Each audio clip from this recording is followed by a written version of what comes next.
When I first got my Kindle over 10 years ago, I did not bother to read the manual, check for instructions, anything like this.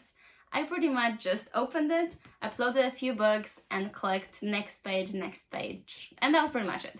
Here, in this video, I would like to share with you some tips and tricks that would make your Kindle experience better.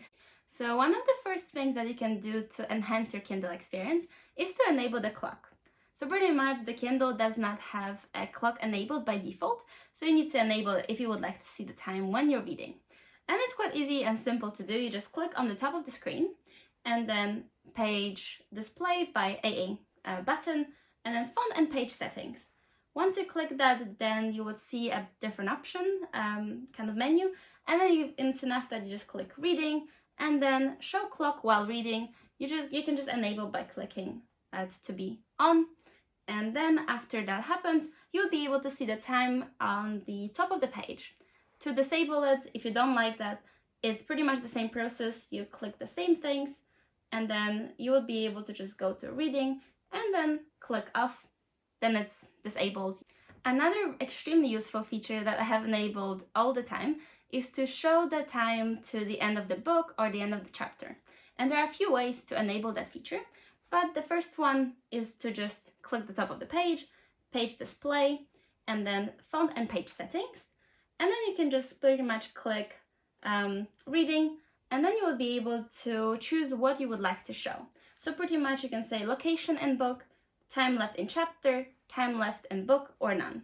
And I like to have time left in book just to kind of know how much I'm going to read that book for. And then once you click that, it will just be visible at the bottom left of the screen. Pretty much time left in book, 6 hours, 5 hours, whatever it's going to be.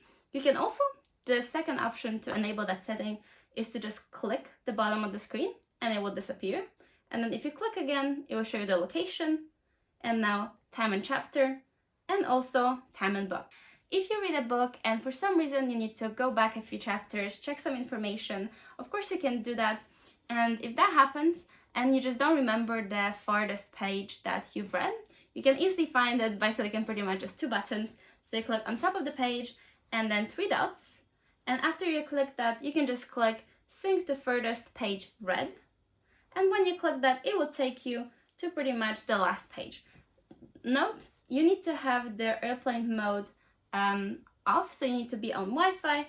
One of the easiest things to make your Kindle experience more enjoyable is to amend the font and the font size to your liking. So that depends if you like to read small letters, big letters. You click the top of the page and then page display, AA. Then you will be able to pretty much choose whatever style you want, that the default size. So you have custom, compact, standard, large, or low vision. So for example, if you would like to see standard, you can just click standard and the Kindle would respond to it and amend all the settings to standard or default settings. I actually like to have my Kindle set to a custom page settings. So this is how it looks like. So my letters are a little bit smaller and the margins are narrower. And you can change that by clicking page display, font and page settings, and then pretty much go to page. You can amend spacing, margin, orientation, and alignment. And once you change that, you are able to go to themes and save that as a new display theme, and that will be your custom theme. So for example, you can change this to maybe narrow spacing, big margin, and let's say orientation would be landscape. And then if you click that, you'll be able to change that and also save it. If you often read books in foreign languages, and you find yourself not understanding words every now and again, Kindle is quite a good device to learn languages. So pretty much as soon as you don't know a word, you can just double click it or press it, and then you will be able to see a definition. To add dictionaries to your Kindle is also a quite straightforward process. You pretty much click your library, scroll to the very bottom of your list. So here I have quite a few pages, so let me just scroll to the end. And you'll be able to see a folder that says dictionaries.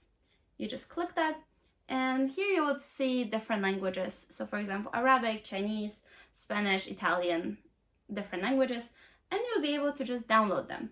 So pretty much, let's say here I would like to let's say download the German dictionary. I can just click that, and then you will be able to download it. You can click the 3 dots next to it and click download, and then you will be able to use them in your reading. Of course, to utilize that, you would need to have internet connection, so you would need to be connected to Wi-Fi.